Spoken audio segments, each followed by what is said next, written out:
Baik, bismillahirrahmanirrahim. Alhamdulillah, segala puji syukur kepada Allah Subhanahu wa taala. Salawat dan salam pada Nabi Muhammad SAW ya. Kita mulai lagi pada bimbingan kita.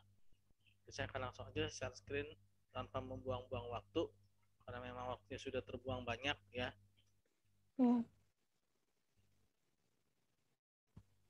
Oke.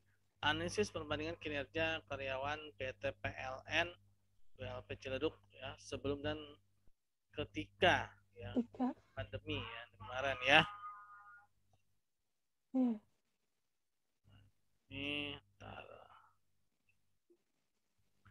oh ya tadi saya sebenarnya udah sedikit baca ya skripsi kamu mungkin ada beberapa bahasa yang harus dirubah yaitu bahasa baku ya. Bahasa baku yaitu bahasa yang memang kalau bahasa namanya sekarang PUEB ya, apa sih panduan umum ejaan bahasa ya, web ya. Kalau dulu kan EYD. Seperti iming-iming tuh di mana tadi tuh kinerja ya. Bagian kinerja ada kata iming-iming ya. Mungkin itu lebih kepada ke tanpa pamrih kali ya. Istilahnya tuh iya, jadi bahasa yang bakunya lah ya, jangan bahasa-bahasa yang apa ya, yang tidak baku gitu ya. Di latar belakang Pak. Kayak di bagian bab 2 tadi itu mungkin ada bahasa yang lain juga ya. Takutnya yang ada yang kelewat. Nah terus juga ini protokol ya. Nah protokol ini kalau dia pakai C itu jadi bahasa Inggris ya. Jadi harus cetak sendiri ya. Harus pakai K ya. Memang terkadang dia otomatis merubah dari K jadi C ya. Seperti apa gitu sistem ya. Terus lokal ya. Kadang-kadang memang suka dia ngerubah sendiri. Nah, ini kita harus jeli juga nih ya dengan Microsoft Word ini ya. Kadang-kadang dia suka merubah tulisan kita ya.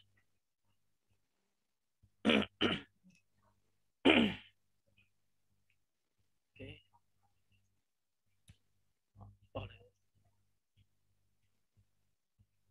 Kebijakan yang terapan kinerja kebijakan ya.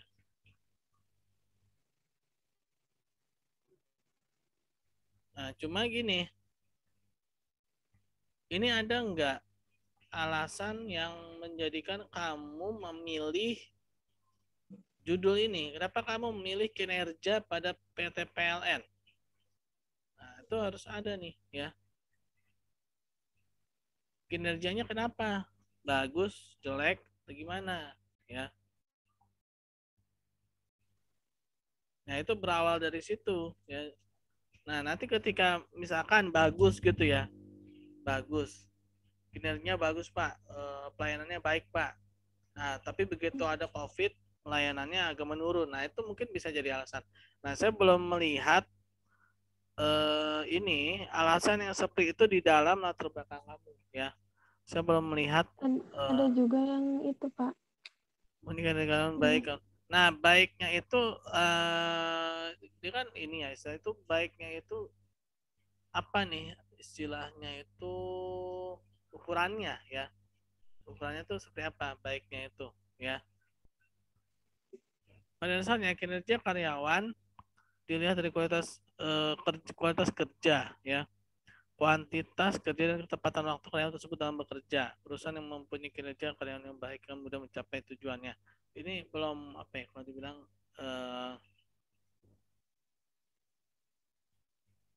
akan mudah dalam mencapai tujuan.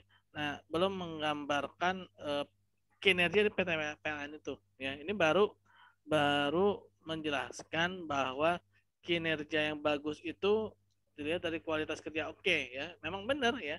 Kualitas kerja, ketepatan waktu itu memang salah satu apa namanya dalam kinerja itu gitu kan tolak ukurnya. Tapi, nah, apakah PT PLN itu dia seperti itu gitu kan? WLP Ciledug ya yang kamu akan menelitikan ini. Nah itu harus tergambarkan misalkan karyawan PT PLN WLP Ciledug ya selalu melakukan pelayanan, misalkan apa nih baiknya tuh kayak gimana gitu ya. Nah itu harus ada tuh tergambarkan tuh ya. Nah ini udah masuk masa COVID nih ya di sini ya, COVID. Nah, lebih baik jelaskan dulu tentang kinerjanya, bukan pengertian kinerja ya, bukan konsep kinerja, tapi mengenai kinerja dari PT PLN ULP Ciledug itu sebelum COVID. Jelasin ya, bagusnya kah? Di bawah. Nah, harusnya di atas. Sekarang dia kan sebelum dulu kan, sebelum dulu kan prosesnya itu dari judul itu kan dia sebelum dulu kan, dari sebelum baru ketika gitu kan. Nah jadi nggak bisa juga kebalik gitu ya. Nah jadi harus jelasin, jadi ngalirnya itu enak gitu loh. Seperti apa ya kalau dibilang itu seperti piramid terbalik lah ya. Jadi piramid terbalik itu kan kelihatan ya, ya begitulah ya. Nah di atasnya itu tentang kinerja PLN ULP Ciledug ya, sebelum masa COVID gitu kan. Nah, makin lama makin memfokus kinerja ketika masa COVID, gitu kan. Ini balikin, Mbak. Iya. Menyediakan tenaga listrik untuk masyarakat semakin hari semakin dibutuhkan tidak dibutuhkan masyarakat listrik. Ya, makin butuh sih, cuman Tapi itu bisa nggak Pak alasan cuma karena perubahan lingkungan? Lingkungan gimana? Karena ada COVID, jadi ada perubahan kebijakan kayak gitu. Ya semua perusahaan sih pasti itu ya, pasti ada kebijakan itu, bukan cuma PLN. Nah cuma yang jadi hal yang paling penting selama alasan kamu memilih judul ini adalah kinerjanya PT PLN LP Ciledug itu kenapa? Kenapa kamu tuh ngambilnya kinerja? Gitu. Kenapa nggak ambil yang lain? Kenapa tuh kamu harus tahu? Ya tadi saya bilang itu, misalkan bagus Pak, gitu kan? Oke, bagus itu kayak gimana? Misalkan ya. PT PLN selalu mengutus karyawan, misalkan ya, selalu mengutus karyawannya ke rumah-rumah menawarkan misalkan pelayanan menaikkan daya listrik gitu, atau apa gitu kan, yang mana itu bisa memberikan layanan pada masyarakat itu layanan yang sempurna gitu kan, service excellent kepada masyarakat. Nah mungkin seperti itu alasannya ya. Nah, di sini saya belum lihat tuh ada alasan yang seperti itu gitu kan. Terus apalagi misalkan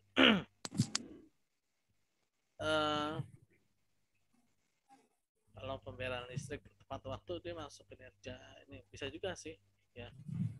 PT PLN ULP Ciledug ya selalu tidak pernah pelanggan itu tidak pernah misalkan menunggak bayar listrik misalkan. Nah, itu bisa juga mungkin jadi ini kali ya.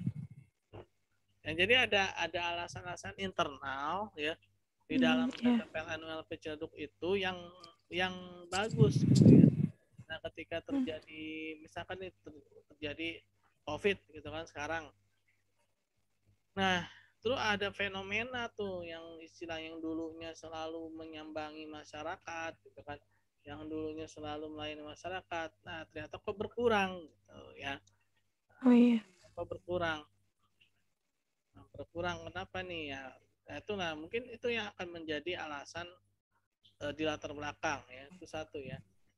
Terus juga sebenarnya bisa juga sebelum ini ya, sebelum bicara alasan-alasan tadi, mungkin bisa juga kamu lihat juga kamu kalau misalkan menguasai aplikasi-aplikasi mengenai penelitian tuh bagus, kayak Post Viewer ya, terus Publish or Perish ya. Nah, dua itu tuh bagus tuh. Jadi di situ kamu bisa lihat dengan judul yang seperti ini itu ada berapa banyak penelitian-penelitian sebelumnya yang melakukan penelitian dengan judul seperti ini gitu ya, dengan judul yang kamu buat ini. Nah dari situ bisa juga jadi alasan menurut aplikasi ini gitu kan, ternyata judul seperti ini itu sedangkan banyak dilakukan oleh peneliti-peneliti sebelum peneliti gitu kan. Nah itu juga bisa jadi latar belakang. Berapa banyaknya pasti nanti dari aplikasi itu kelihatan berapa ribu yang keluar gitu kan. Nah itu tapi kalau misalnya kamu tahu ya aplikasi-aplikasi itu ya itu bisa juga dijadikan latar belakang ya, dijadikan latar belakang. Nah terus setelah itu baru tuh bisa masuk tentang kinerja PT PLN ULP Ciledug kan. PT PLN ULP Ciledug selalu melakukan pelayanan prima terhadap pelanggan, ya, yaitu dengan melakukan bla bla bla bla bla bla, bla gitu kan, yang mencerminkan bagus gitu kan. Nah terus masuk tuh masa COVID ya. Nah habis masuk masa COVID, nah, udah berdasarkan alasan tersebut ya peneliti tertarik untuk melakukan penelitian berupa skripsi yang berjudul udah ya jadi latar belakang ya. Perhatikan juga bahasa-bahasa baku, terus juga perhatikan juga bahasa asing ya. Hati-hati juga yang tadi protokol itu kalau pakai C jadi asing bahasa Inggris ya. Iya Pak. Terus lokal ini kadang-kadang memang harus kita cek berkali-kali ya. Di sini nggak bisa ngecek secara mendetail ya karena waktu juga terbatas. Nah ini rumusan masalah yang tadi saya bilang ya.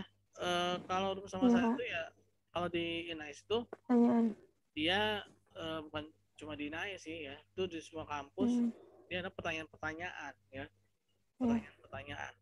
Kalau di INAIS itu belum batasan terus rumusan masalah. Batasan masalah. Batasan masalah. Masalah dulu. Ya. Berdasarkan dari atas, peneliti merasa bahwa penelitian ini perlu dibatasi ya, yaitu dari segi apa objeknya itu kan, karena begitu banyak yang dapat diteliti pada penelitian ini, maka peneliti memutuskan untuk memilih kinerja kan, sebagai apa namanya bahan yang akan diteliti.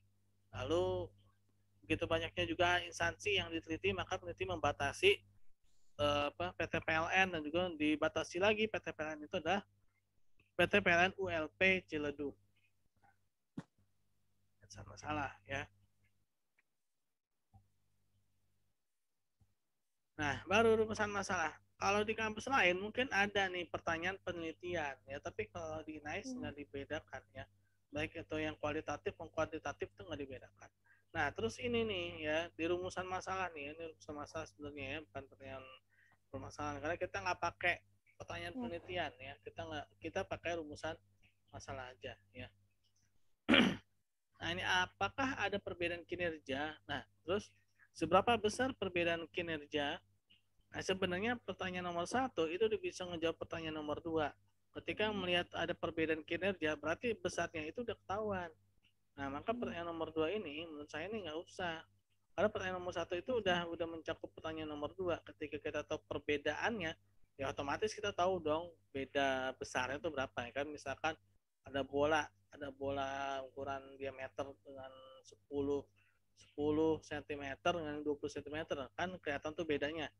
Nah, besar perbedaannya kan otomatis kelihatan kan. Nah, pertanyaan nomor 2 ini sebenarnya udah nggak usah.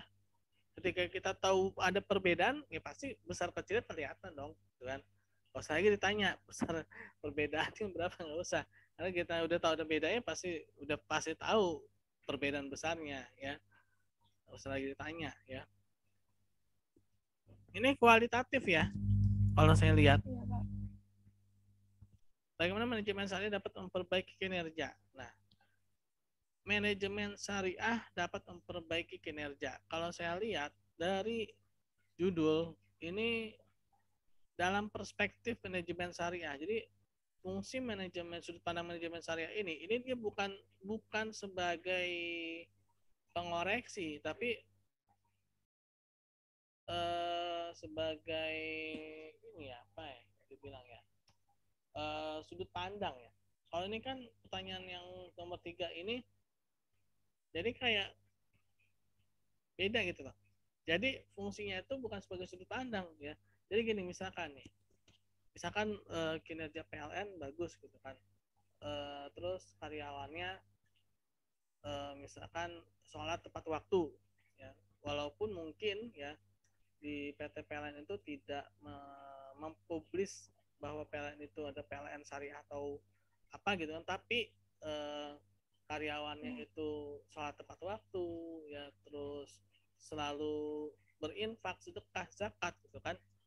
Nah, dalam sudut pandang syariah ya, maka PT PLN itu sudah baik dari sisi sudut pandang syariah. Ini bukan syariah, manajemen syariah di sini bukan sebagai pengoreksi, melainkan hanya sebagai sudut pandang gitu loh ya, sebagai sudut pandangnya ya. Ini kan dalam sudut pandang syariah kan, bukan sebagai pengoreksi. Kalau pengoreksi itu judulnya nggak kayak begini ya.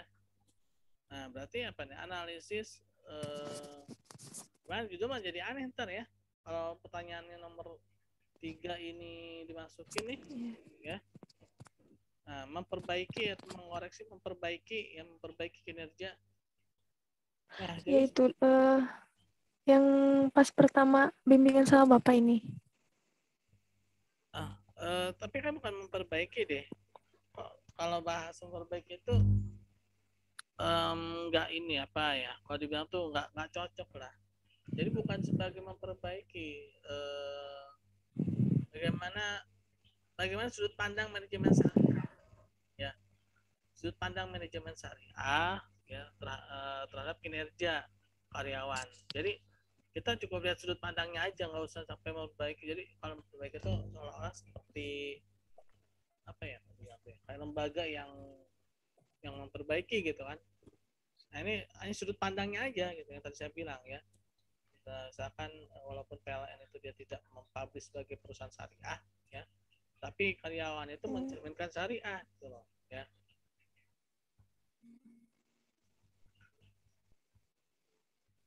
Bagaimana sudut pandang dari syariah syariah terhadap kinerja karyawan ya.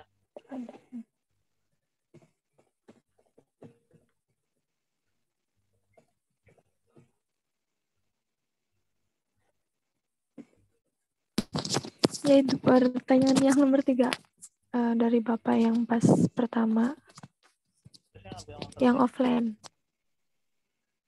Saya bilang memperbaiki enggak? Iya, pas offline. Ada coret-coretannya enggak? Coba kasih lihat ke saya.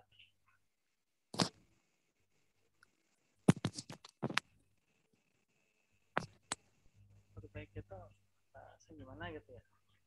Tadi aja ya, sudut pandang. Itu yang nomor 2. Apa nyari lagi Pak pertanyaannya? Nomor dua nggak usah ya, hapus saja. Terus tuh jadi 1, 2 ya. Terus berarti yang 2 aja. Gini. Nomor, jadi kan ini nggak usah nih ya.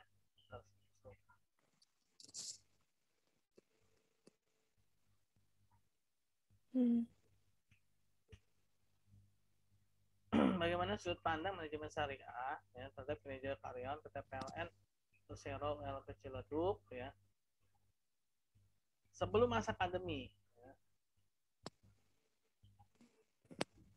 Nah, yang ketiganya ketika masa pandemi itu aja ya. Bagaimana sudut pandang ya, sudut pandang tentang manajemen syariah ya. Dan perbaiki ya. Sudut pandangnya aja kan, karena di sini kan yang judul itu sudut pandang ya, bukan syariah terhadap ya kinerja karyawan. Nah, ini ketika masa pandemi ya, yang ketiga.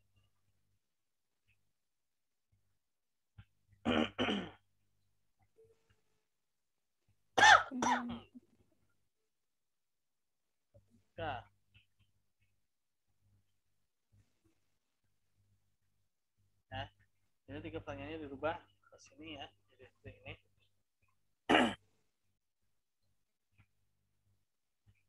Oke. Nanti tujuan penelitiannya dirubah ya.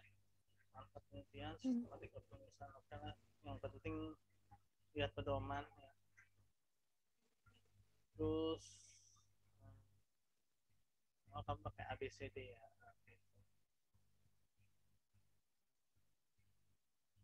Oke, yang konsistensi ya. Konsistensinya diperhatikan. ya, pengambilan kinerja dalam perspektif Islam ya.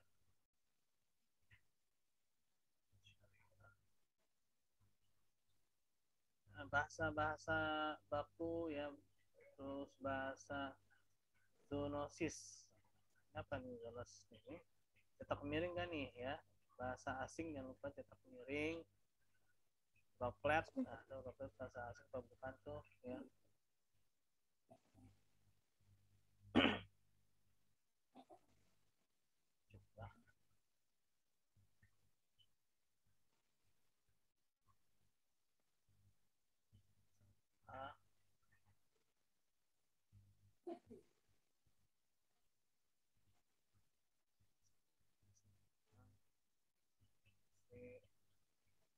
Ini mana? Rangka penelitian.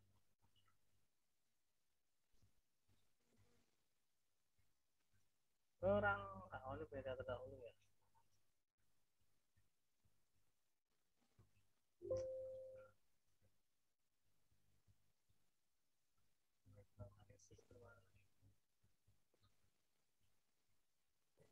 Kualitatif ya. PLN. Ini kira-kira masalah nggak ya? Di perbandingannya dengan bank ya. Kinerja keuangan. Kinerja keuangan. Ini kinerja karyawan. Kira-kira nyambung nggak ya?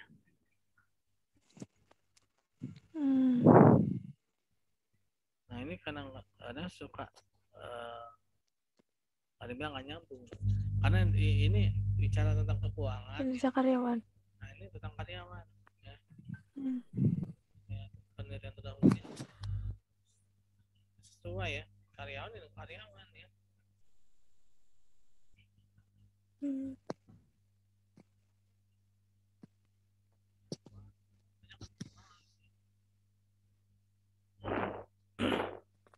Keuangan lagi ya, beda ya. Iya, keuangan. TTP, karyawan TTP.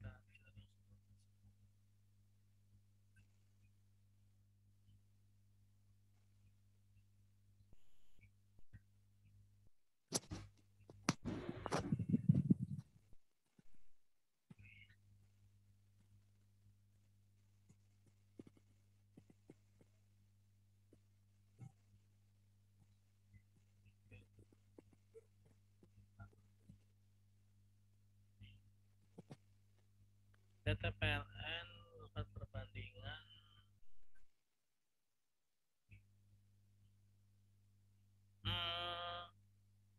kakak berpikirnya kayak gini deh. Jadi di atas itu kinerja PT PLN ya sebelum pandemi ya, sebelum pandemi. Terus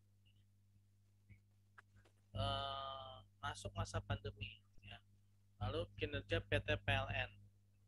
Banyak kinerja PT PLN. Lalu dua ini ya lihat perbandingannya ya, perbandingannya dan perspektif sudut pandang manajemen syariahnya itu ya. Jadi kan gini, yang membuat kemuteran itu kan pertama ini kan kinerjanya PT PLN, kinerja karyawan PT PLN ULP Ciledug itu bagus gitu kan. Jadi kamu ini bagus banget nih gitu kan. Istilahnya tuh bikin tertarik gitu kan untuk melakukan di situ. Pandemi gitu kan. Nah, ternyata mungkin agak sedikit penurunan nih, wajar gitu kan. Nah, tapi pengen tahu dong gitu kan kenapa nih gitu. Yang kenapa nih ada penurunan. Nah, lalu dari sisi sudut pandang syariahnya seperti apa? Nah, itu ya. Itu penelitian kamu seperti itu gitu ya. Jadi berangkat dari kinerja PT PLN ULP Ciledug yang menurut pengamatan kamu itu bagus atau kurang bagus gitu ya. Nah, lalu masuk masa pandemi ya. Lalu dibandingin dan bagaimana sudut pandang syariahnya.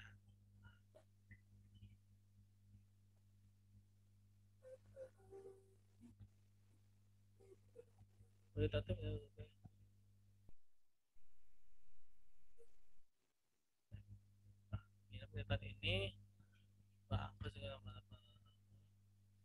sedikit tambahin kata-kata tentang judulnya ya. Komparatif ya, komparatif menggunakan metode komparatif ya, yaitu membandingkan kinerja itu ya, tambahin ya misalkan ya itu jadi jangan sampai bab 3 itu kayak bab 2 juga gitu loh ya. Jadi harus ada sedikit masukin ini lah ya tentang penelitiannya ya. Jadi jangan cuma polos tentang adalah itu nanti bab 2 sama bab 3 ya, jenis penelitian sama tinjauan pustaka jadi saru kan.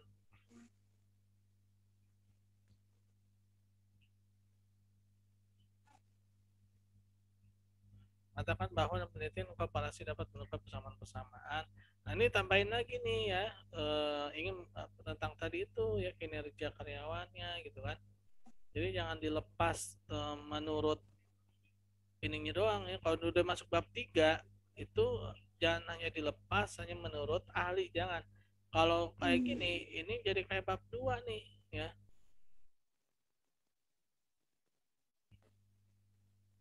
Nah, dalam penelitian ini membandingkan sebuah kinerja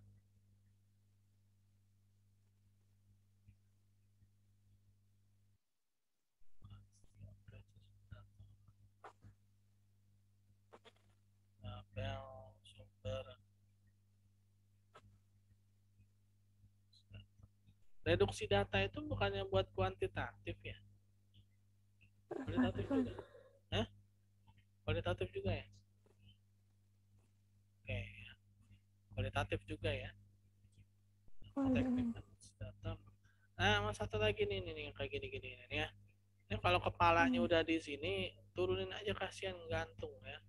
Turunin ya. Kecuali kalau ada kata-katanya. Nah, ini juga nih tabel 3, ini turunin aja udah ya. Yang gantung kepalanya. Kasihan.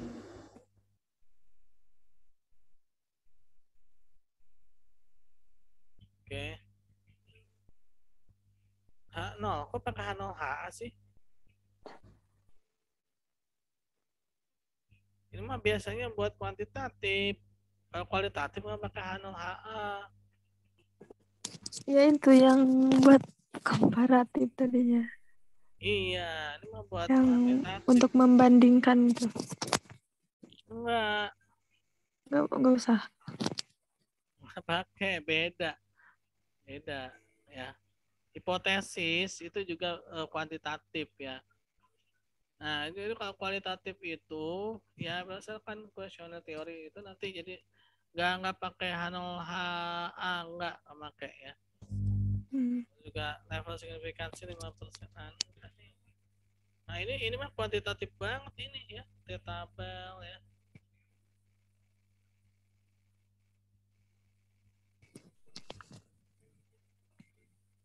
Nggak usah pakai gini-gini ya, kualitatif mah ya. Statistik deskriptif.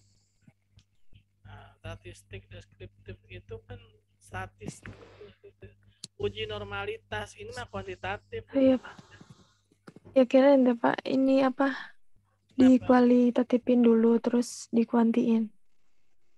Kamu mau pakai dua-duanya? Kalau kayak gitu sebenarnya Soalnya itu yang apa? Yang membandingkan itu Pak, menggunakan komparatif. Teori membandingkan kan nggak asal. Memang membandingkan itu Pakai kuanti. ya pengaruh signifikan deh, bukan perbandingan deh. Jadi faktor-faktor misalnya A, X dan Y gitu kan. X itu misalkan variabel bebas.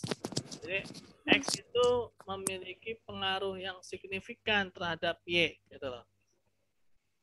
Jadi bukan tentang perbandingan tapi pengaruhnya ya. Bukan tentang perbandingan tapi pengaruhnya. Kalau ini sebenarnya perbandingannya aja. Jadi kalau di sini saya ini kan perbandingannya aja, misalkan ya ada teorinya siapa nih ya tentang kinerja gitu kan. Nah, lalu si A ini misalkan awalnya kinerja karyawan PT PLN LP Ciledug misalkan sempurna gitu kan, sebelum masa COVID semuanya terpenuhi ya, dari teori-teori itu terpenuhi satu ya. Nah begitu masa COVID misalkan ya wajar gitu kan ada yang tidak terpenuhi. Nah itu aja udah tuh lihat dari situ, dari teori si A itu ya, dari teori si A itu maka ternyata ada perbedaan ya kan, ada perbedaan ya. Nah, lalu bagaimana manajemen perspektif manajemen syariahnya? Nah, sebelum dan sesudah. Misalkan sebelum ya karyawan selalu sholat berjamaah ya kan, saat waktu di masjid ya. Nah, sesudah misalkan karyawan sholat berjamaahnya hanya sebagian ya kan, karena memang karyawannya dibatasi gitu kan. Mungkin seperti itu ya, apa namanya, contohnya ya. Nah, dan juga di sini kan dia hanya mengkonfirmasi teori. Jadi jangan lupa ya, skripsi itu dia hanya mengkonfirmasi teori. Nah, jadi ada teori A. Teori A ini yang tadi misalnya tentang kinerja, gitu kan. Terus si A ini kinerja ini A B C D E F G H I J K L M N N gitu kan. Nah, ini kinerja bagus tuh ini nih A B C D E sampai N gitu kan. Nah, ini sebelum COVID nih, wah terpenuhi semua, gitu kan. Begitu masuk COVID, wah ada yang nggak terpenuhi karena memang harus ada pembatasan, gitu kan. Itu aja udah sebenarnya. Ya. Jadi nggak usah pakai itu Pak, ngitung pakai SPSS gitu. Itu mah kuantitatif, kan kamu katanya kualitatif ya. Iya ya. Ya soalnya pas pakai mix method boleh, cuman pusing ntar ya. Ya soalnya pas itu Pak kan tadinya kan bukan judul ini, terus dikasih sama Pak Rifki, terus dikasih gambaran katanya dikualitatifin dulu baru dikuantiin. Berarti ini Makanya pusing. Bukan kualitatif, berarti ini mix ya. Metode campuran kualitatif dan kuantitatif. Ya terserah kamu, kalau memang mau bisa sih ya silakan ya.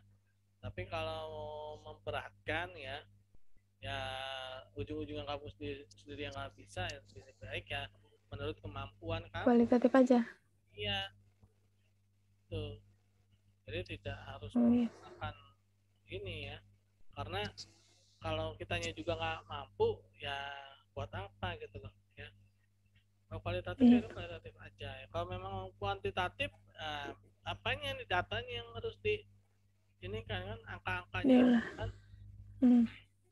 Mendingan kualitatif, teorinya siapa tentang kinerja tadi kan, apa aja ya. Nah, coba dilihat kondisi sebelum pandemi dan kondisi sudah pandemi. Lalu sudut pandang syariahnya ya. Itu. Oke. Ya, palingan itu ya. Karena waktu juga sudah menunjukkan dari jam 10 malam ya. Saya proses lagi untuk pengumpulan data itu kuesioner sama itu dokumen. Ya kuesioner apa? Kuesioner ya, dari ini aja kuesioner dari teori ya. Teori yang dasarnya itu apa, dari teori itu bisa dijadikan pertanyaan-pertanyaan ya. Dari teori yang mendasarinya itu ya. Jadi jangan sampai pertanyaannya juga jangan sampai ngalor ngidul ya. Kinerja nih ininya tapi nanya ke yang lain-lain yang nggak sangkut pautnya dengan kinerja. Nah, jadi kinerja mau pakai teorinya siapa, teorinya si A nih misalkan, si A ini ngomong, nah, bikinlah pertanyaan yang sesuai dengan teorinya si A itu ya. Ya Pak. Ya mungkin sampai sini saja. Terima kasih atas perhatiannya. Assalamualaikum warahmatullahi wabarakatuh. Ya makasih Bapak. Waalaikumsalam.